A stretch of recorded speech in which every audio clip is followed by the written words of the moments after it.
আল্লাহ তাআলা কি নীলকারী আমার মাজরে পরায়।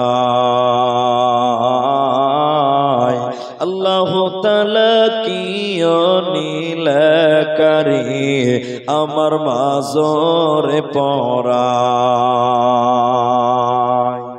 ফাতিমা বিবি কান্দিয়া বলিলে পিতায় আছে আমার মাঝত নাই। দয়ার আল্লাহ কি নীলকারী আমার মাজরে পরায়। আল্লাহ তাআলা কি নীলকারী আমার মাজরে পরায়।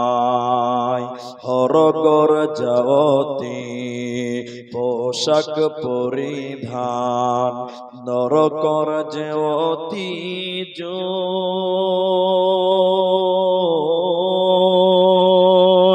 এ ধরার যাওতি আহিল রাসূলুল্লাহ না কান্দি থাকিব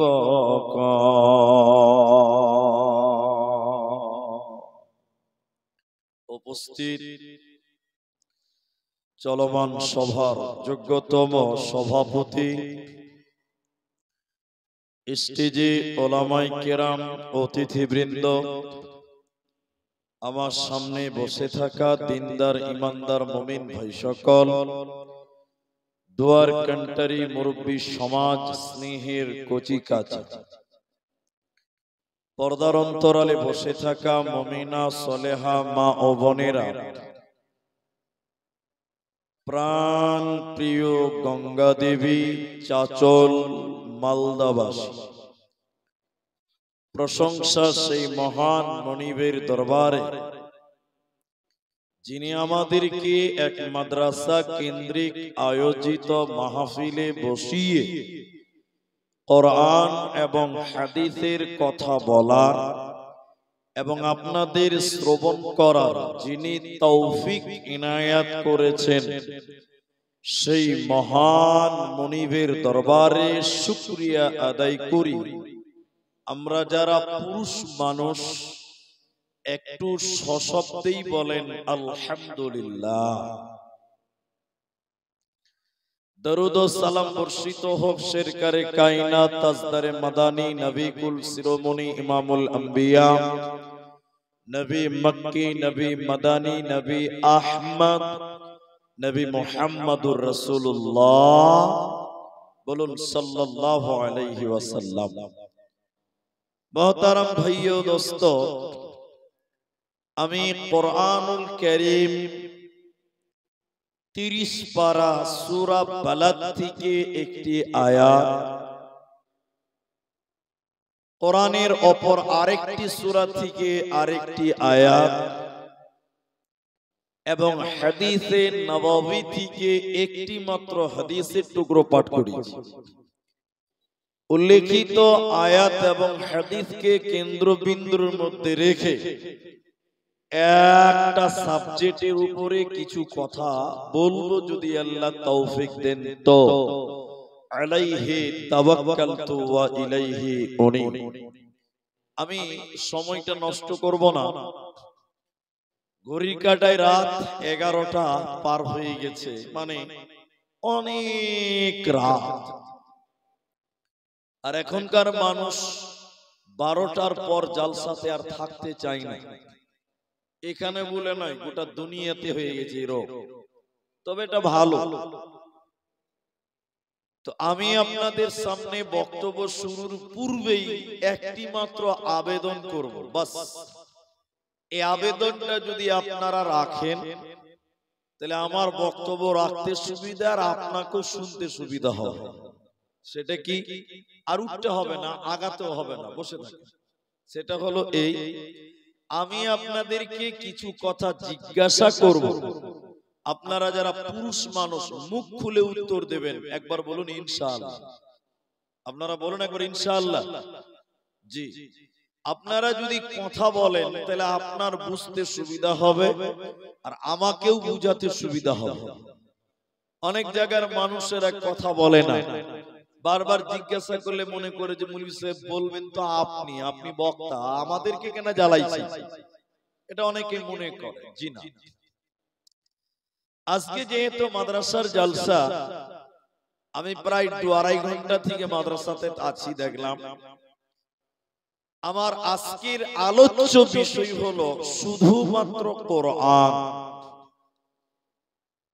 অনলি কোরআন। আপনি 1.5 ঘন্টা থাকেন, 2 ঘন্টা থাকেন, 1.25 ঘন্টা থাকেন, যতক্ষণ থাকবেন এই কোরআনের উপরেই কথা বলবো ইনশাআল্লাহ। বর্তমান সময়ে পৃথিবীতে আসমানের নিচে জমিনের উপরে সবচাইতে বেশি যে কিতাবটা তেলাওয়াত করা হয়, আপনারা বলেন ওই কিতাবের নাম কি? সবাই বলেন কোরআন। সুন্দর, সবচাইতে বেশি তেলাওয়াত করা হয় এই কিতাবের, তার নাম হলো কোরআন। আবার উল্টো দিকে যদি দেখেন, এই পৃথিবীতে সবচাইতে বেশি কোরআনের বিরুদ্ধে বই লেখা হয়েছে, অন্য কোন কিতাবের বিরুদ্ধে এত বই লেখা পৃথিবীতে হয় জোরে বলেন নাই। এত কোরআনের বিরুদ্ধে বই লেখা হয়েছে যা আপনি আমি মোটেও কল্পনা করতে পারবো না। কেন কেন আর কারা লিখেছে কোরআনের বিরুদ্ধে বই? শুধু গায়র মুসলিম, নন মুসলিম নয়, বরং মুসলমানের বাচ্চারাও এই কোরআনের বিরুদ্ধে বই লিখেছেন। কেন কেন এর উত্তরটা আপনাকে জানতে হবে।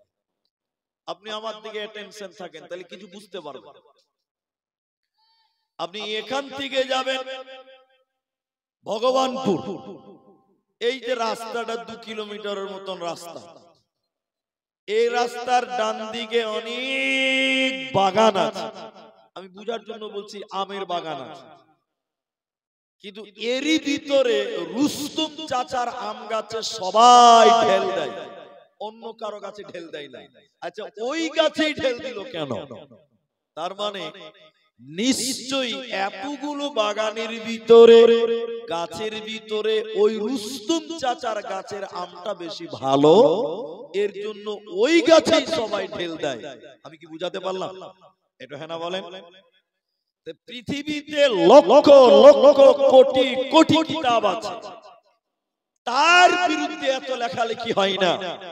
শুধুমাত্র কোরআনের বিরুদ্ধে সবচেয়ে বেশি কিতাব লেখা হচ্ছে। কেন? নিশ্চয়ই কোরআনের ভিতরে নিশ্চয়ই ব্যতিক্রম কিছু আছে, যার কারণে কোরআনের শত্রু মুসলমানদের ভিতরেও আছে। কি বলছেন, আছে না নাই? আছে। এবার আপনি মুসলিম, আমি মুসলিম নিজেকে দাবি করি, আপনি মুসলমান নিজেকে দাবি করেন।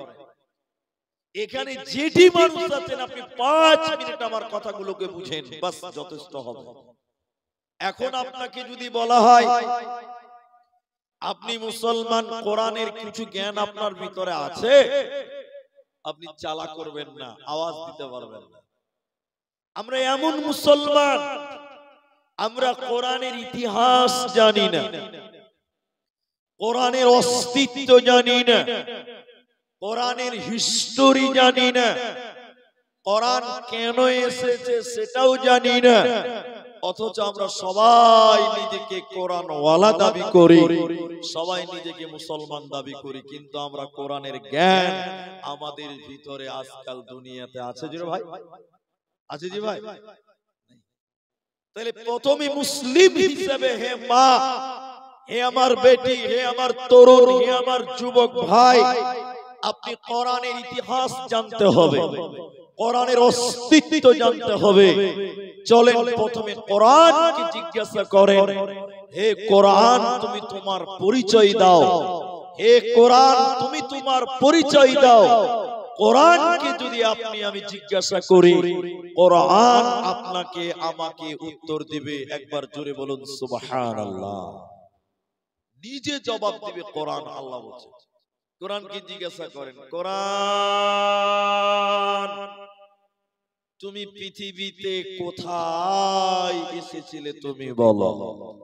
কোরআন জবাব দিচ্ছে বিসমিল্লাহির রহমানির রহিম লা উকসিমু বিহাযাল বালাদ।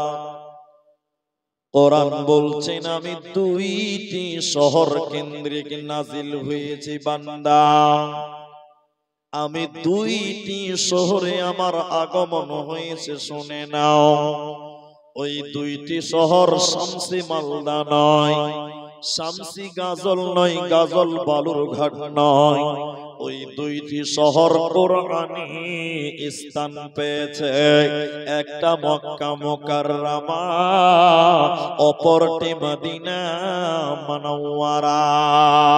কোরআনে যত সূরা আছে কোনটা মক্কাতে কোনটা মদিনাতে এসেছে।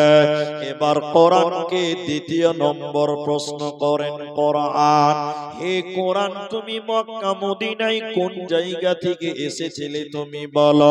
তোমার কোথায় থেকে দুনিয়াতে আগমন হয়েছিল বলো। আল্লাহ তাবারাক ওয়া তাআলা কোরআনের ভিতরে জবাব দিচ্ছে।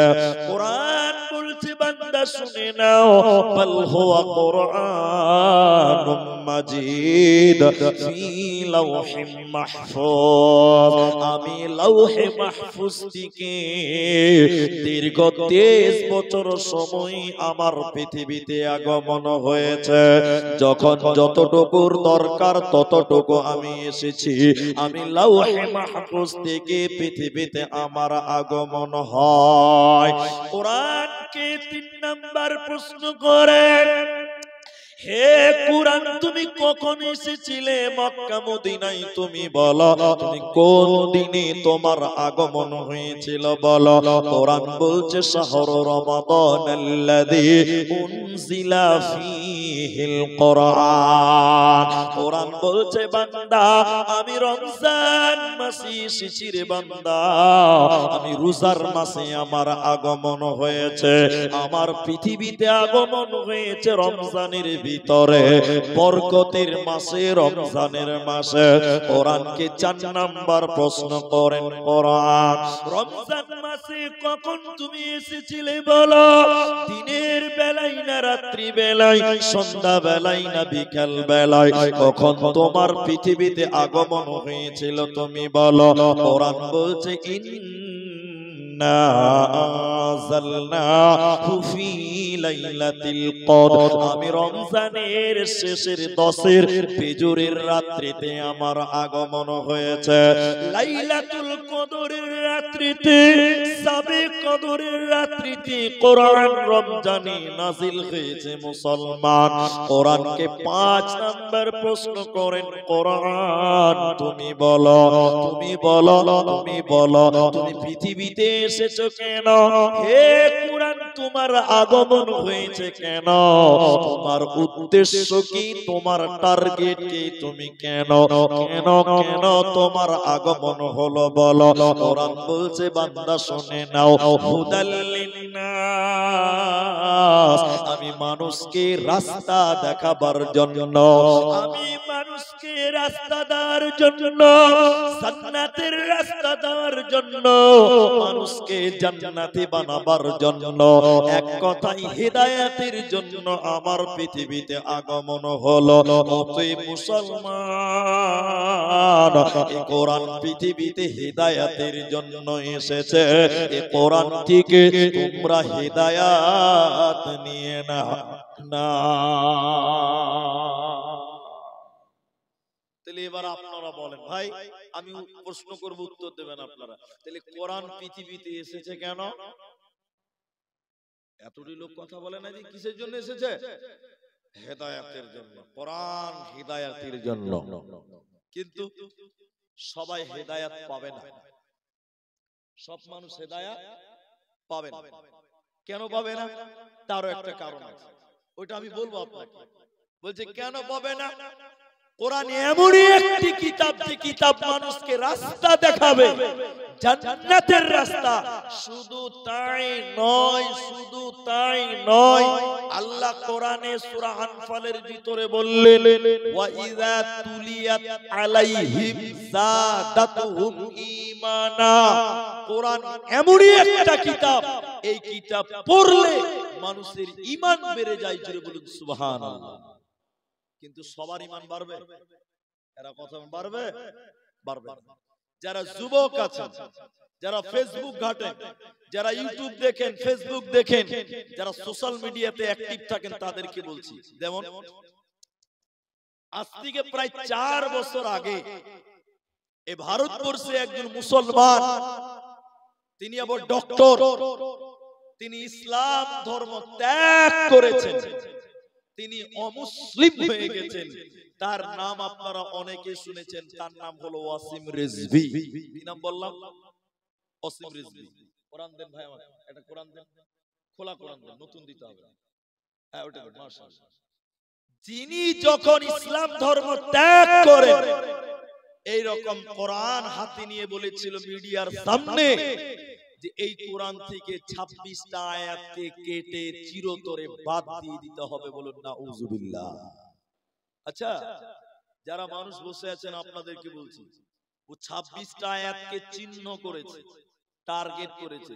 তাহলে এখন আপনাদেরকে বলছি, তাহলে ওয়াসিম রিজভী কোরআনটা পড়েছে কি পড়েনি? সবাই বলেন পড়েছে। তাহলে নিশ্চয়ই সে কোরআন পড়েছে। আরে পড়েছে মানে আপনার আমার চাইতে ভালো করেছে, পড়েছে, বেশি পড়েছে। তো তিনি কোরআন পড়ে ধর্ম ত্যাগ করে অমুসলিম হয়ে গেল। আর আল্লাহ বলছেন কোরআন মানুষকে হেদায়েত দিবে, কোরআন মানুষের ঈমান দিবে। তাহলে ওর ঈমান বাড়লো না, উল্টা বেঈমান হলো, নাস্তিক হলো, ইসলাম ধর্ম ত্যাগ করলো। তাহলে এবারে বলেন, তাহলে কি আল্লাহ কোরআনে মিথ্যা বলেছেন? জি না। তাহলে ওর বাড়লো না কেন? আমার বক্তব্য খুব সূক্ষ্মভাবে বুঝেন। এখন আপনাকে উদাহরণ দেব। এই রাস্তাতে একটা গাড়ি চলছে, এখন খুব চলছে, 3 চাকা গাড়ি। গাড়িটার নাম কি? কি বলেন? টোটো, টোটো, টুকটুকি, দুটা হলো। আর কিছু? অনেকে টোটো বলছে, অনেকে টুকটুকি বলছে। আবার আমাদের আসামে যারা যায় খাটতে তারা জানে, আমাদের দেশে বলে পিলপিল। কি বলে? পিলপিল, পিলপিল। আচ্ছা, এই গাড়িটা ব্যাটারিতে চলে। কিসে চলে? ব্যাটারিতে চলে। এখন ওই ভগবানপুর স্ট্যান্ডে একটা দোকানদার, ওর কাজ হলো ব্যাটারি চার্জ করা। একটা ব্যাটারি চার্জ করবে 20 টাকা নেবে। এখন 12-13টা ব্যাটারি চার্জে লাগিয়েছে দোকানে। এমন সময় এক খ্যাপা, খ্যাপা মানে তো বুঝেন, ওটা তর্জমা করতে হবে না, যার বুদ্ধি কম, সেন্স কম, জ্ঞান কম, হুঁশ কম, খ্যাপা। ওই পাগল দোকানের সামনে বড় বড় ব্যাটারি দেখে, বড় বড় করে দেখে বলছে দোকানদারকে, বলছে, দোকানদার ভাই, এই বড় বড় প্লাস্টিক গুলো কি হয়েছে যে ভাই? কত খ্যাপা, ব্যাটারি কে প্লাস্টিক, বুদ্ধি কম না হলে বলে।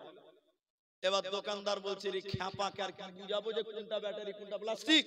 দোকানদার তখন ঠাট বাংলাতে বলে দিয়েছে, এই পাগলা, এই প্লাস্টিকের ভিতরে কারেন্ট ভরছি, কারেন্ট, লাইট জ্বলবে, ফ্যান চলবে, টোটো চলবে, টুকটুকি চলবে, জালসা হবে। খ্যাপা মনে মনে ভাবছে যে প্লাস্টিকেও কারেন্ট ভরা যায়। খ্যাপা হলো এটা ঠিক বুঝেছে যে প্লাস্টিকেও কারেন্ট ভরা যায়। দোকানি বলছে হ্যাঁ যায়।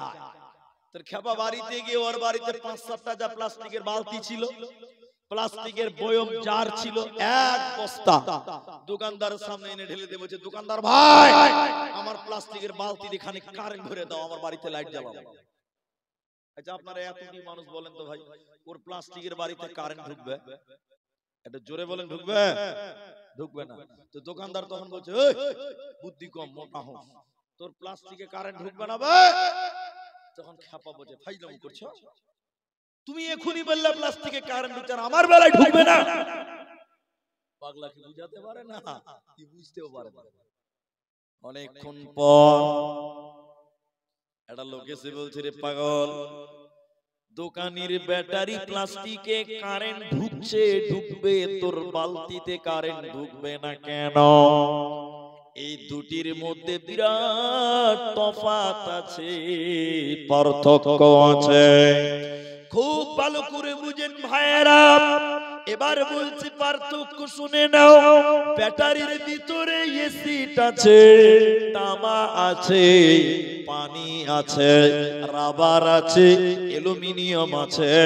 এর কারণে ব্যাটারির ভিতরে কারেন্ট ঢুকবে, চার্জ হবে, ফ্যান চলবে, টুকটুকি চলবে, জালসা হবে।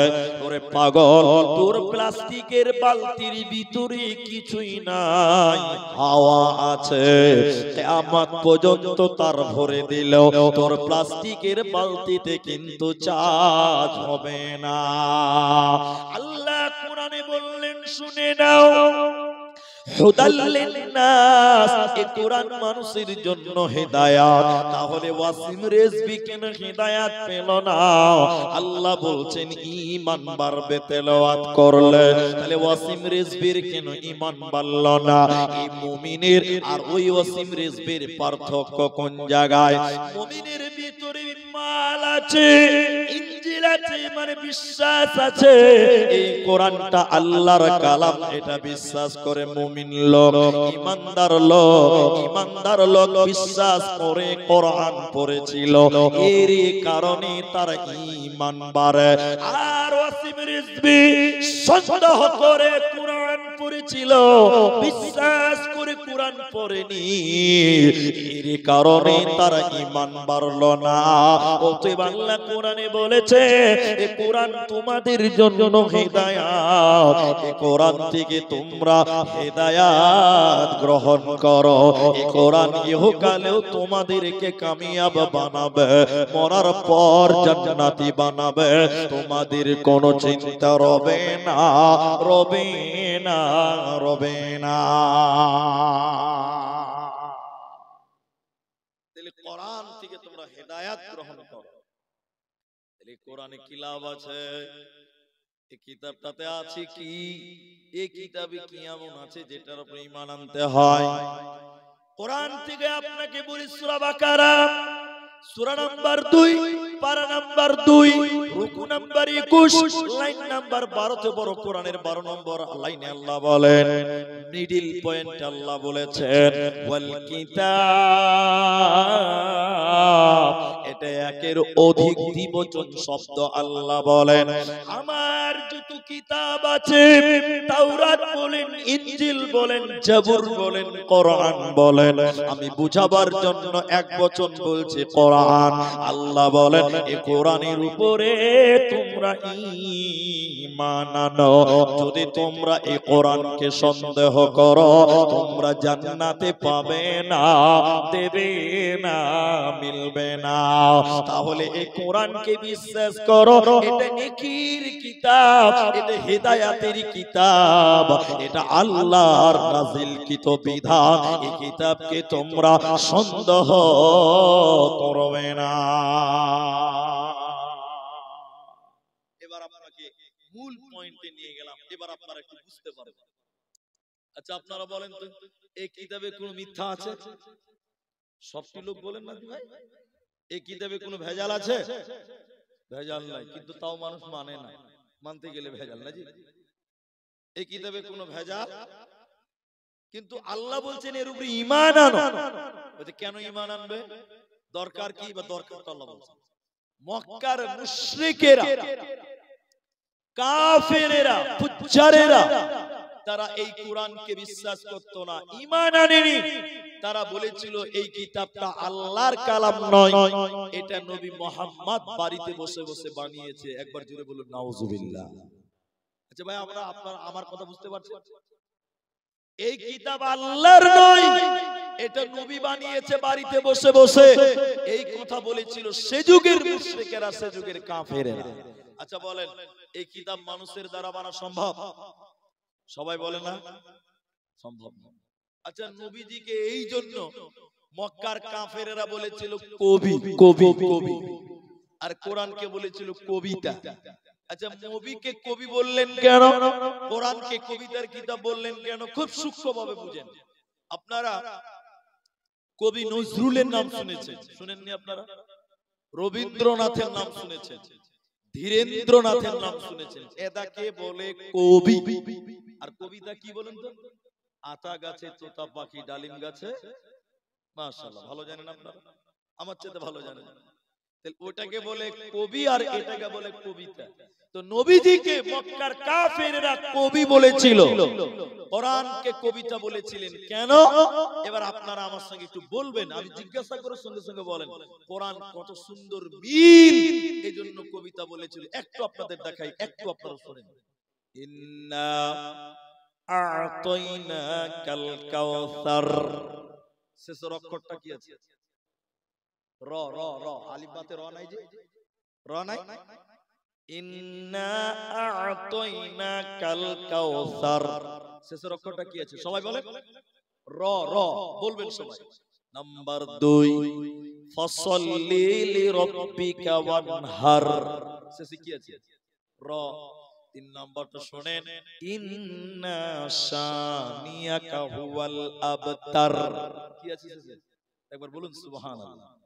এত সুন্দর মিল, কোরআন কত সুন্দর মিল। والشمس وضحاها والقمر إذا تلاها والنهار إذا جلاها والليل إذا يغشاها والسماء وما بناها সব শেষে হা হা হা। এত সুন্দর মিল, এই মিল দেখে মক্কার কাফেরেরা মুশরিকেরা তারা বলেছিল এই কিতাবটা কবিতার বই, এটা আল্লাহর কালাম নয়, এটা নবী মুহাম্মদ বাড়িতে বসে বসে বসে বসে বানিয়েছে। এজন্য নবীকে তারা কবি বলেছিল আর বলেছিল এটা আল্লাহর কালাম নয়। আল্লাহ মুশরিকদেরকে চ্যালেঞ্জ দিয়ে বললেন, আল্লাহ কাফেরদের চ্যালেঞ্জ দিয়ে জবাব দিয়ে বলেছেন, আল্লাহ হে মুশরিকের দল, যদি তোমরা বলো এটা নবী বানিয়েছে, এটা মানুষ নবী মুহাম্মদ বানিয়েছে, যদি তোরা বলিস, তাহলে আমি আল্লাহ বলছি শুনে নাও, নবীজি একজন মানুষ, তোমরাও তো মানুষ। নবীজি একজন মানুষ, তিনি পেশাব করে, পায়খানায় যায়, তিনি ঘুমায়, তিনি খায়। তোমরাও পেশাব করো, পায়খানায় যাও, তোমরা খাও, তোমরাও ঘুমাও। তাহলে তোমরা যদি বলো নবীজি কোরআন বানিয়েছে, তাহলে আমি আল্লাহ তোমাদের চ্যালেঞ্জ দিয়ে বললাম, তোমরাও এই কিতাবের মতো একটা কিতাব বানিয়ে দেখাও। ওয়া ইন কুনতুম ফি রাইবিম মিম্মা নাযালনা আলা আবদিনা ফাতু বিসূরাতিন মিন মিথলিহি ওয়াদউ শুহাদা। যদি তোমরা বলো নবীজি কোরআন বানিয়েছে, আমি আল্লাহ বলছি তোরাও মানুষ, তোরা বানিয়ে দেখাও। 114টা সূরা বানাতে হবে না, 30 বার বানাতে হবে না, একটা আয়াত একটা সূরা তোরা বানিয়ে দেখাও। ইন কুনতুম সাদিকিন, যদি তোরা প্রকৃত সত্য হয়ে থাকিস। পৃথিবীর কেউ কোরআন বানাতে পারেনি, ভবিষ্যতে কেউ পারবে না, এরই নাম কোরআন। আল্লাহ তাবারাক ওয়া তাআলা বলেন, ওয়াল কিতাব, আমার আসমানি কিতাবগুলির উপরে, মানে কোরআনের উপরে তোমরা ঈমান আনো, নচেত মুশরিকদের সঙ্গে জাহান্নাম চলে যেতে হবে, তোমাদের বাঁচার উপায় রবে না, রবে না, রবে না। যদি কোরআন হাদিস না মানি জীবনে, কি হবে গবে তোর পরে? যদি কোরআন হাদিস না মানি জীবনে, কি হবে গবে তোর পরে? 4 মাযহাবকে ফরজ নিসি, এক মাযহাবের আমল করিসি, কোরআন হাদিসের দিকে দেখিনি তো ফিরে, কি হবে গবে তোর পরে? কি হবে গমতের পরে? যদি কোরআন হাদিস না মানি জীবনে, কি হবে মৃত্যুর পরে কি হবে গমতের পরে, অতএব কোরআনের উপরে ঈমান আনতে হবে। এবার চলেন আরেক ধাপ। কোরআন পড়লে নেকি হবে। কোরআন পড়লে কি হবে ভাই? ঘুমাচ্ছে নাকি জি? এবার তাকবীর দিন, নারায়ে তাকবীর। জি, খালি ভোট আসবে তখন দেখবেন গলার আওয়াজ বন্দে মাতরম, তখন মাইক লাগে না, এমনিতে গ্রাম কাঁপিয়ে দিছে গো। জি, আর এখন আল্লাহ তাকবীর দিছে যে কথা বাড়ায়, জোরে বলুন লিল্লাহি তাকবীর। জি ভাই, এবার চলেন কোরআন পড়লে নেকি হবে। কোরআন পড়লে কি হবে? নেকি হবে। এই ওয়াজটা খালি ছেলেদের লাগে, এটা নারী পুরুষ সবার জন্য। কোরআন কোরআন পড়লে নেকি হবে। আচ্ছা বলেন, পৃথিবীর যত কিতাব আছে পড়লে নেকি পাওয়া যাবে? সবাই বলেন যাবে না। আমি আপনাকে ভালো করে বোঝার চেষ্টা করেন, তাহলে বুঝতে পারবেন। একটা কিতাব এনেছে লন্ডন থেকে, কিতাবের দাম হলো 1.5 লক্ষ টাকা দাম। একটু বলেন কত লাখ? 1.5 লক্ষ টাকা। 1.5 লাখ টাকা দাম লন্ডন থেকে কিতাব আমদানি হয়েছে। এদিকে দেখেন, সারাদিন বিন বিন বিন বিন বিন বিন করে পড়ছে। আচ্ছা বলেন, জ্ঞান বাড়বে এই গ্যারান্টি দেওয়া যাবে? সবটি লোক বলে না যাবে। অনেক বই পড়ে মানুষরা পাগলা হচ্ছে। জি ভাই, কি বুঝলেন না? তাহলে ওই কিতাবটা পড়লে জ্ঞান বাড়বে, এর কোনো ভরসা, সবাই বলেন ভরসা নাই। আচ্ছা সারা দিন রাত পড়ছে, এক নেকি পাওয়া যাবে? সবটি লোক বলে না জি নেকি পাবে, এক কানা কুড়িও পাবে না। কিন্তু এবার আপনারা বলেন, এবার সবাই বলেন, কেউ বাদ যাবে না ভাই। কোরআন কোরআন পড়লে জ্ঞান বাড়ে না কমে? সবাই বলুন। দেখবেন বাস্তবে দেখায়, মাদ্রাসার ছাত্র স্কুলের ছাত্রদের চাইতে চালাক বেশি হয়। ঠিক বুঝছেন না? বলেন, এরা বুঝতে পারেনি মনে হয়। আমি তো মাদ্রাসার মাল ভাই। বলে মুনি সাহেব অপমান হয়ে গেল। না, অপমান নয়, আপনাকে আমি বুঝাবার জন্য বলছি। যারা স্কুলে পড়েন মাপ চেয়ে নিয়েছি, আপনাকে আমি দুঃখ দিব না, কষ্ট দিব না, অপমান নয়, এটা বুঝাবার জন্য বলছি। একটা প্রতিযোগিতা হচ্ছে, প্রতিযোগিতা। 5টা স্কুলের বাচ্চা আর 5টা মাদ্রাসার ছাত্র, একটা প্রতিযোগিতা। প্রশ্ন করে কারা উত্তর দিতে পারে, কথা কি বুঝতে পারছেন আমার? এদিকে আছে মাদ্রাসার, এদিকে আছে স্কুলের বাচ্চা। এবার আমাদের মতন স্টেজ করে প্রশ্ন করছে বাচ্চাদেরকে। প্রথম প্রশ্ন স্কুলের বাচ্চাদেরকে, 5 জনরা আছে। একটা 2 বিঘা জায়গার পুকুর আছে। কত বিঘা বললাম? পানি ভর্তি হয়ে আছে 2 বিঘার পুকুরে। স্কুলের বাচ্চাদেরকে বলছে, এই পানিগুলো একটা বালতিতে ভরতে হবে, তোরা বলতে পারবি? আচ্ছা বলেন, ভরতে পারবে? বাচ্চারা সকলে গাল চুলকাইছে, তুই বল না, কেউ উত্তর দিল 2 বিঘা অতটি পানি একটা বালতিতে আটে। তখন ছেলেগুলো বলছে যে থামো, তখন ছেলেগুলো বলছে যে না আমরা পারবো না। আরে কথা বলছে ওদিকে, তো ছেলেগুলো বলছে যে পারবো না। তখন বলছে তাই নাকি? বলে হ্যাঁ। এবার বাঁ দিকে আছে মাদ্রাসার ছাত্র। এবার মাদ্রাসার ছেলেদেরকে বলছে, ওই তালবিল, ওই তোরা তো পরের বাড়ি খাস, তোরা বলতে পারবি? বাচ্চারা বলছে, এ তো মেরা বাঁ হাত কি খেলে। এটা কোনো প্রশ্ন হলো? এ তো নরমাল ব্যাপার। হ্যাঁ আমি পারবো। কি করে ভরবি? এত বড় পুকুরের পানি তুই এক বালতিতে ভরবি? বলছে পুকুর ক বিঘা? বলে 2 বিঘা। বালতি আমি 4 বিঘা সমান বানাবো। আচ্ছা বলেন, সম্ভব না অসম্ভব? এটা হলো বুদ্ধির খেলা। ওগুলো বইয়ে পাবেন না, ওগুলো বইয়ে পাবেন না। তাহলে কোরআন পড়লে মানুষের জ্ঞান বাড়ে। সবাই বলেন বাড়ে কি বাড়ে না? আর কোরআন পড়লে নেকি কি বলছেন আছে না নাই? সবাই জোরে বলেন আছে না নাই? আছে। কোরআন নবীজি বললেন আলিফ লাম মিম, 3টা অক্ষর, 3টা হরফ। যে ব্যক্তি পড়বে সঙ্গে সঙ্গে 30 নেকি আল্লাহ তার আমল নামায় দিয়ে দিবে। বলুন সুবহানাল্লাহ। তার মানে কোরআনের প্রতিটা অক্ষরে অক্ষরে 10টা 10টা করে নেকি পাওয়া যাবে। পৃথিবীর কোন কিতাব পড়লে আপনি নেকি কিন্তু পাবেন না। শুধু তাই নয়, শুনে নাও, এই কোরআন যদি পড়েন কি লাভ নবী শুনে নাও, বিশ্ব নবী বললেন শুনে নাও, কিয়ামতের দিন এই কোরআন আল্লাহর সামনে সাক্ষী দেবে। এই কোরআন আল্লাহকে বলবে, আল্লাহ তোমার বান্দা আমি কোরআনের তেলাওয়াত করেছিল, আল্লাহ তুমি আমার সুপারিশকে মঞ্জুর করো, আমার সুপারিশকে তুমি গ্রহণ করো।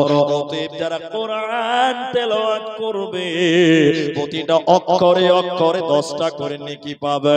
শুধু তাই নয়, এই কোরআন কিয়ামতের দিন তোমার জন্য সুপারিশ করবে, তোমাদের কোনো চিন্তা রবে না, রবে না। কোরআন পড়বো বলুন ইনশাআল্লাহ, বলুন একবার ইনশাআল্লাহ। এবার বলছেন মুফতি আমি পড়তে পারি না, তো আপনার জন্য ব্যবস্থা আছে, আমরা মুনবির আপনাকে ব্যবস্থা করে দিব, একটু ধৈর্য ধরেন। তাহলে কোরআন পড়লে নেকি হবে, একটু সবাই বলেন কোরআন পড়লে কি হবে? নেকি হবে। যারা যুবক ছেলে আছো তোমরা একটু মুখ খুলো। এবার অনেক মুসলমানদের গাড়ির সামনে লেখা থাকে 786, দেখেছেন কি দেখেননি আপনারা? দেখেননি? অনেক মুসলমানদের বাড়ির গেটে লেখা আছে 700 থাকে। আর আমার বাড়ি এটা, আর ওই যে ঘরটা শুয়ে আছি ওই ঘর একটা মসজিদ আছে, আমার বাড়ি এত কাছাকাছি। ওইটা মসজিদ আমাদের লয়, মানে আমাদের মাযহাবের লয়, ওই সুন্নি মাযহাব, কথা বুঝতে পারলে? ওই বেরেলি মাযহাব। তা আমি কোনদিন ওই মসজিদে যাই না। তে একদিন কোনো কারণে পেশাব করতে গেলাম, বাজারে মসজিদ তো, তে দেখলাম মসজিদের গেটে লেখা আছে 700। এটা বলেন 700। আচ্ছা এখন বলেন মুসলমানদের মসজিদে 786, মুসলমানদের বাড়ির গেটে 786, মুসলমানদের গাড়িতে লেখা আছে 786। আল্লাহর কসম করে আপনাকে বলছি ফাঁকি দেওয়ার কোনো রাস্তা নাই। পূর্ব বর্ধমানে এক জালসা দেখেছিলাম, জালসাতে বিশাল কালারিং লাইট করে গেট বানিয়েছে, আর গেটের মেন গেটে লেখা আছে 700। জোরে বলেন। রাত 1টা বাজে তখন আমাকে স্টেজে তুলেছে, আর আমার পরও একটা বক্তা আছে, বুঝতে পারছেন? রাত 1টা বাজে স্টেজে উঠলাম, জিজ্ঞাসা করলাম ভাই আপনাদের জালসার গেটে লেখা ছিল 786, তো ওটার মানে কি?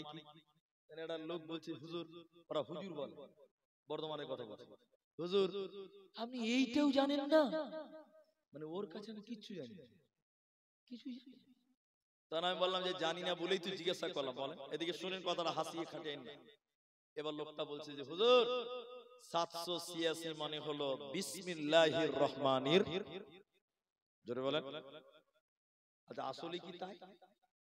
আসলে কি তাই? 786 যদি বিসমিল্লাহির রহমানির রহিম হয়, তাহলে 786 মানে হরে কৃষ্ণ হরে রাম হয়। যদি ওই যুক্তি খাটে তাহলে এই যুক্তিও খাটে। কথা কি বুঝাতে পারলাম? এবার আপনারা যারা মুলবি মানুষ আছেন তারা বুঝতে পেরেছেন, পাবলিক বুঝতে পারে নাই, এটা কেমন করে হলো। এবার আপনাকে বলি, বগদাদি কায়দাতে লেখা আছে আল্লাহর 99টা নামের আগের পৃষ্ঠাতে নিচে লেখা আছে আলিফ বা তা সা জিম হা, ছোট ছোট করে লেখা আছে, আর প্রত্যেকটা অক্ষরের নিচে একটা করে অঙ্ক লেখা আছে। অঙ্ক অঙ্ক অঙ্ক বুঝেন তো? আলিফ, আলিফের নিচে লেখা আছে 4, বা ওর নিচে লেখা আছে 8, তা ওর উপরে লেখা আছে 2, জিম ওর নিচে লেখা আছে 1, এরকম অঙ্ক লেখা আছে। এবার আমার দিকে দেখেন বিসমিল্লাহ, বিসমিল্লাহর প্রথম অক্ষর কি হবে? বলে না কথা, বা। বা এবার বা লিখলো, বা এর নাম্বার কত আছে? 4 আছে, লিখলো 4। এরপরে সিন, সিনের নাম্বার কত? 10, লিখলো 10। তারপরে কি আছে? মিম, মিমের নাম্বার কত? 1, লিখলো 1। এরকম টোটাল অঙ্ক করলো, অঙ্ক করে দাঁড় হয়ে গেল 700। সবাই বলেন বুঝি এটি বিসমিল্লাহ। আচ্ছা বলেন এই হিসাব করে যদি বিসমিল্লাহ হয়, তাহলে আমাদের হিসাব অনুযায়ী 786 মানে হরে কৃষ্ণ হরে রাম। এবার আপনাকে বলি, এদিকে দেখি, এবার আপনাকে বলি 786 যদি বলেন 786 বিসমিল্লাহ হয়, তাহলে এই গ্রামে তো আজকে গরু জবাই করেছে, গরু জবাই করেনি? আচ্ছা গরু জবাই করার দোয়া কে জানে? কে জানে গো গরু জবাই করার দোয়া? কেউ জানেন না? বিসমিল্লাহ আল্লাহ। এখন যদি কেউ বলে বিসমিল্লাহ বলবো না, 786 আল্লাহু আকবার, কে খাবে হাত তুলে? 786 যদি বিসমিল্লাহ হয়, তাহলে বিসমিল্লাহ বাদ দিয়ে যদি কেউ এখন বলে 786 আল্লাহু আকবার, বিহাই টাটকা গরুর মাংস বলতে গুষ্টি মারি ভাই। বাজে এমন করছো? আচ্ছা বিসমিল্লাহ যদি 786 হয়, তাহলে সূরা ফাতিহার একটা অঙ্ক হবে, কি বলছেন? হ্যাঁ না বলেন, হবে না? তাহলে বিসমিল্লাহর একটা হলো 786, সূরা ফাতিহার একটা হলো, সূরা ইখলাসের একটা হলো। এখন আমার দিকে তাকান, এদিকে তাকান, একজন নামাজ শুরু করেছে অঙ্কতে 402 786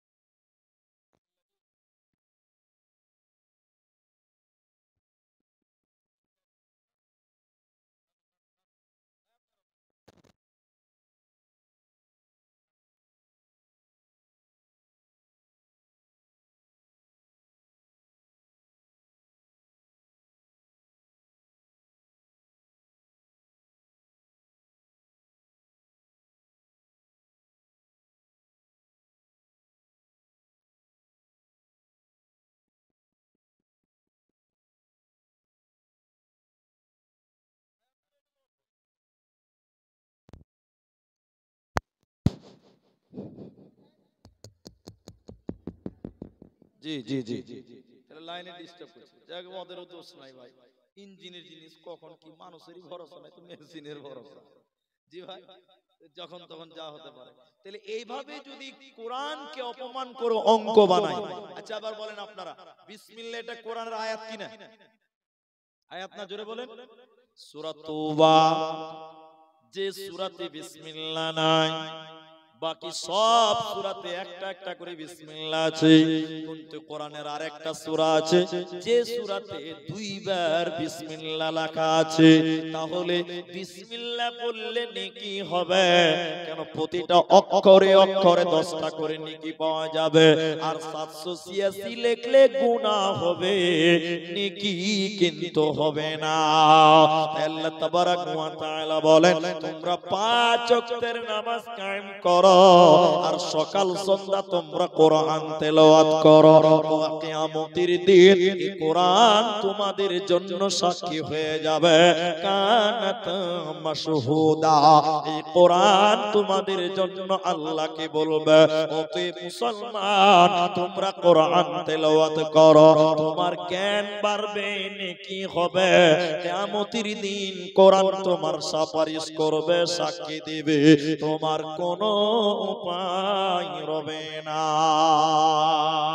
এবার মায়েরা, যারা কোরআন পড়তে পারেন না, কোরআন পড়তে জানেন না, তাহলে আপনি কি নেকি থেকে বঞ্চিত হয়ে যাবেন?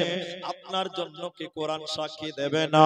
বলে জি না, আপনার জন্য নবীজি একটা রাস্তা বলেছে, একটু কান করে শুনেন। যারা মূর্খ লোক, কোরআন পড়তে জানেন না, আল্লাহর নবী বলছেন, কেউ যদি দিনে 3 বার সূরা ইখলাস তেলাওয়াত করে, কেউ যদি দিনে 3 বার সূরা ইখলাস তেলাওয়াত করে, মানে কুল হুয়াল্লাহু আহাদ আল্লাহুস সামাদ লাম ইয়ালিদ ওয়া লাম ইউলাদ ওয়া লাম ইয়াকুল লাহু কুফুয়ান আহাদ। নবীজি বলেন, কেউ যদি দিনে 3 বার এই সূরা তেলাওয়াত করে, গোটা কোরআন পড়লে যে নেকি হয়, ওই নেকি তার আমল নামায় দেওয়া হবে। অতএব তুমি জানো না, তুমি কুল হুয়াল্লাহ সূরাটা 3 বার পড়ো, সকাল সন্ধ্যা পড়ো, নামাজের পরে পড়ো, আর সময় তুমি তেলাওয়াত করো, তোমার জন্য আল্লাহর কোরআন কিয়ামতের দিন সাক্ষী দেবে, তোমার কোনো চিন্তা রবে না, রবে না, রবে না। ভাইজান, এখন একটু হাত তুলেন তো আপনারা। আচ্ছা, কেউ লজ্জা পাবেন না, যারা পারেন তারা একটু হাত তুলেন। কোরআন কে কে পড়তে পারেন? হাত তুলেন তো দেখি। নামায়েন না, যারা হাত কোরআন পড়তে পারেন, বাস নামিয়ে দেন। তার মানে যারা তুললেন না, ওরা কোরআন পড়তে পারেন না। আমি কিন্তু অপমান করব না, আল্লাহর কসম, বুঝে নিলাম। যারা হাত তুললো না, তারা কোরআন পড়তে পারেন না। এবার আপনারা বলেন, অনেক মানুষ কোরআন পড়তে জানে না, ও যদি আলিফ বা পড়তে লাগে তো দাঁত বেঁকা হয়ে যাবে, এরকম লোক আছে না? অথচ ওই রকম লোক দেখবেন মুলবি দেখতে পারেন না। আমি ঠিক বলছি না? নাই বলে এরা মনে হয় এদিকে নাই, এরকম লোক আছে যে এদিকে আছে না। ওর পেটে যদি বোম মারা হয় তো বা বের হবে না, আলিফ বাড়াবে না, অথচ মুলবি সাহেব ইমাম সাহেবের ভুল ধরে, এরকম লোক এলাকাতে আসে না? নাই ভাই? আচ্ছা শুনেন, মরতে একদিন হবে, সবাই বলেন মরতে একদিন হবে। এবার মজার কথাটা শুনুন, যেটা হলো এক দার্শনিক গেছে কোথায়? নদীতে গেছে ঘুরতে। এদিকে শুনেন, দার্শনিক কোথায় গেছে বললাম? দার্শনিক মানে পণ্ডিত লোক, জ্ঞানী লোক। আচ্ছা ওই রকম দার্শনিকের মুখ কখনো বন্ধ থাকে? থাকবে না, ব্যাক ব্যাক ব্যাক ব্যাক করে বকতেই থাকবে, বকতেই থাকবে, বকতেই থাকবে। দার্শনিক নদীতে ঘুরতে গেছে নৌকাতে। নৌকাতে উঠে তো ওর মন ভালো নাই, কথা বলতে পারে না, তো কথা তো বলতে হবে, কথা বলবে কার সাথে? দার্শনিক ওই মাঝি যে লা চালাইছে, লা বুঝেন তো আপনারা? লা বলে না কি বলেন? নৌকা। আচ্ছা বাস, নৌকা, নৌকা চালায় দার্শনিক। তখন ওই মাঝিকে বলছে, মাঝি ভাই। মাঝি তখন বলছে, জি ভাই। মাঝি তো মূর্খ লোক, ও তো জ্ঞান নেই, ও তাও দিচ্ছে। তখন এই দার্শনিক মাঝিকে বলছে, মাঝি তুমি সায়েন্স বুঝো? Science science. মাঝি তখন বলছে, ভাই এটা আবার খাওয়ার জিনিস নাকি? তখন যেই বলেছে খাওয়ার জিনিস, দার্শনিক আহ আহ আহ আহ আহ আহ, আপনারা যেমন হাসলেন ও কলজা ঠান্ডা করে হাসলো আর বলছে, মাঝি রে তোর জীবনটা 4 আনাই মিছে। মানুষের জীবন কয় আনা? 16 আনা। বলুন কয় আনা? 16 থেকে 4 বাদ গেল, থাকলো কয় আনা? 12 আনা। ফের একটু পরে মাঝিকে আবার জিজ্ঞাসা করেছে দার্শনিক। দার্শনিক বলছে, মাঝি রে ভূগোল বুঝো? ভূগোল ভূগোল। আচ্ছা বলেন, যে লা চালায় নৌকার মাঝি, ভূগোল বুঝতে পারবে? ভূগোল এটা কি জিনিস? ভূগোল ভূগোল আমি ভাই স্কুল কলেজ মসজিদ মাদ্রাসা কিচ্ছু পড়াশোনা করিনি, আমি এগুলো কিছু জানি না। যেই বলেছে এরকম করে দার্শনিক তখন আহ আহ আহ আহ আহ আহ আহ হাসতে হাসতে বলছে, তোর জীবনটা 8 আনাই মিছে। 12 থেকে 8 গেল, এই 16 থেকে 8 গেল, কত থাকলো? আর 8 আছে। ফের খানিকক্ষণ পর দার্শনিক আবার মাঝিকে বলছে, মাঝি ইতিহাস বুঝো? ইতিহাস। মাঝি বলছে, হ্যাঁ এবার বুঝেলে। বলছে কি বুঝলি? কইছে আমি বিয়ে করেছি আমার শ্বশুর বাড়ির নদীর ধারে, তো আমার শাশুড়ি মা আমাকে রাজহাঁস রান্না করে খেলিয়েছিল, ওই রাজহাঁসটা ইতিহাস নাকি ভাই? আচ্ছা বলেন কি বলবে? দার্শনিক তখন আহ আহ আহ আহ আহ আহ, আপনারা যেমন হাসলেন হাসতে হাসতে বলছে, তোর জীবনটা 12 আনাই মিছে। তাহলে আর কতটি আছে ভাই? কতটি আছে? 4 আনা। নৌকা একদম নদীর মাঝখানে চলে গেছে। এমন সময় কালো মেঘ আর ঝড়, বিজলি চমকাচ্ছে, করছে, পানি নদীর পানি থই থই করছে, কালো হয়ে গেছে, অন্ধকার হয়ে গেছে, নৌকা ডুববে ডুববে অবস্থা। আচ্ছা বলেন দার্শনিক এখন আর হাসতে পারবে? সবাই বলেন। নদীর এই অবস্থা দেখে দার্শনিকের মুখখানটা বাংলা 5 হয়ে গেছে। বাংলা 5 বুঝেন তো? বেকা হয়ে গেছে। ভয়ে দার্শনিক কাঁপতে কাঁপতে মাঝির কানে কানে যে বলছে, মাঝি নৌকা ডুববে নাকি যে ভাই? এতক্ষণ খুব হাসছিল, আর যেই অবস্থা খারাপ আর কানে কানে যে বলছে, নৌকা ডুববে নাকি যে ভাই? এবার মাঝি এবার নৌকা দেখে দিকে মাঝি জামা গুটিয়ে বলছে, সায়েন্স জানো, আর্টস জানো, কমার্স জানো, ভূগোল জানো, ইংরেজি জানো, বাংলা জানো, বিজ্ঞান জানো, অঙ্ক জানো, সাঁতার জানো বাবু? বলেন কি হবে? সাঁতার জানো বাবু। যেই বলেছে সাঁতার জানো বাবু, মাঝির কথা শুনে দার্শনিক মাথা হিলাইছে। মূর্খ মাঝি বলে, বাবু এখন কেনে কাবু? টুক করে নৌকাটা ডুবে গেছে। মাঝি পুরাতন খেলোয়াড়, ও কোন রকম বাবলার ডালটা ধরেছে, প্যাসেঞ্জারের খবর নেই, টাকা তো দিলেই না। দেখছে বিনা ভিসা পাসপোর্টে মাল বাংলাদেশ ঢুকছে। দুনিয়াতে আরবি জানেন না, কোরআন জানেন না ইংরেজি জানেন, বিজ্ঞান জানেন, আর্টস জানেন, কমার্স জানেন, সায়েন্স জানেন, ঠিক আছে ঠিক আছে, কিন্তু মৌলবীদের অপমান করিও না। বলে কেন? যেদিন কিয়ামতের ঝড় উঠবে ফেরেশতারা বলবে বাবু কোরআন জানো বাবু। দার্শনিক বলছে শুনে নাও, মাঝি বলছে শুনে নাও, আমি 3 সাবজেক্ট ফেল করেছি, আমার 12 আনা শেষ, তাও তো আমার 4 আনা বেঁচে আছে, আর তুমি এক সাবজেক্ট ফেল করেছো, তোমার 16 আনাই মিছে। অতএব মুসলমান গোটা দুনিয়া জানলেন, যদি কোরআন না জানেন মরার পর বাঁচা যাবে না, এরই নাম কোরআন। আল্লাহ বলেছেন শুনে নাও, লা রাইবা ফি, এই কিতাবে কোনো ভেজাল নাই, এই কোরআনে কোনো সন্দেহ নাই। হে মুসলমানেরা, তোমরা এই কোরআনকে মেনে নাও, এই কোরআনকে তোমরা সঙ্গী বানিয়ে নাও। সাহাবীরা বলতেন তাআল্লামনাল ঈমান সুম্মা তাআল্লামনাল কোরআন। নবী আমাদের ঈমানের কথা বলেছে, এরপরে তিনি আমাদের কোরআন শিক্ষা দিয়েছে। অতএব মুসলমান, তুমি তোমার বাচ্চাকে কোরআনের জ্ঞান দাও, তুমি তোমার ছেলেকে কোরআন শিক্ষা দাও, তুমি তোমার বেটি ভাতিজিকে কোরআনের জ্ঞান শিক্ষা দাও, নচেত মরার পরে বাঁচতে পারবে না, পারবে না, পারবে না। এখন সত্যি মানুষ বলেন, একদম 3 নাম্বার পয়েন্ট এলাম, এখানে আপনাকে একটা কথা বলবো। এখন পশ্চিমবঙ্গে SIR হচ্ছে না ভাই? SIR ভয় আছে না নাই? 4 জন 5 জন মারা গেল, সুসাইড করলো, কিসের জন্য? এই SIR এর কারণে।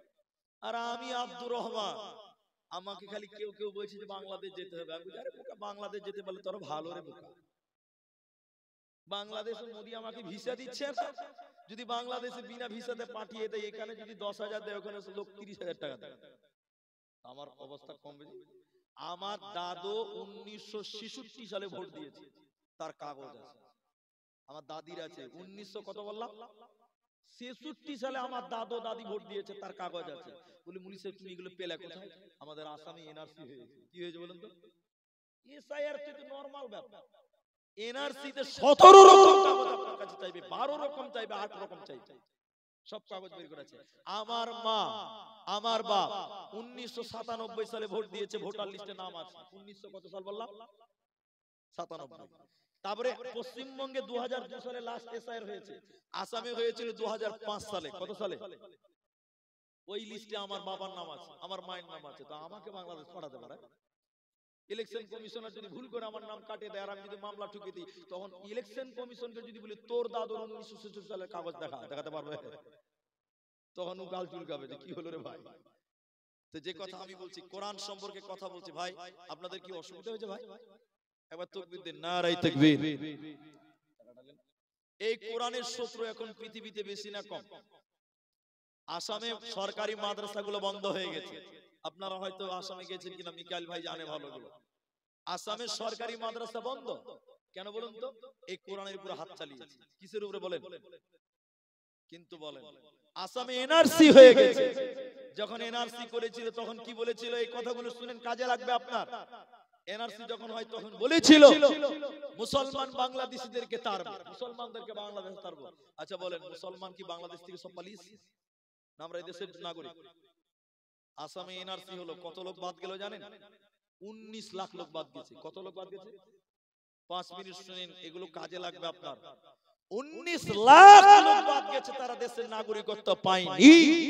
19 লাখের মধ্যে 12 লাখ অমুসলিম, যাদেরকে আমরা বলি হিন্দু ভাইরা। কত লাখ?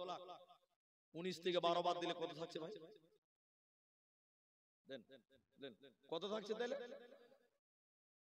ওখান থেকে আরো 3 লাখ ধরলেন ইহুদি খ্রিস্টান আছে, তাহলে 7 থেকে 3 বাদ দিলেন, কত থাকলো? 4। তাহলে আমরা মুসলমান বাদ গেছি মাত্র 4 লাখ, ওরা বাদ গেছে কতটি বললাম? একবার জোরে বলেন, একবার তাকবীর দেন, নারায়ে তাকবীর। তাহলে আমাদের সঙ্গে কে আছে? আল্লাহ। সর্বোপরি কোরআনের আলোচনায় আপনাকে কথা বলছে, অনেকে দান দিচ্ছেন, শুনেন। ইংরেজেরা, এই মাদ্রাসার কথা বলবো এবার, ইংরেজেরা ওরাও চেষ্টা করেছিল দেশ থেকে মুসলমানদেরকে তাড়ো।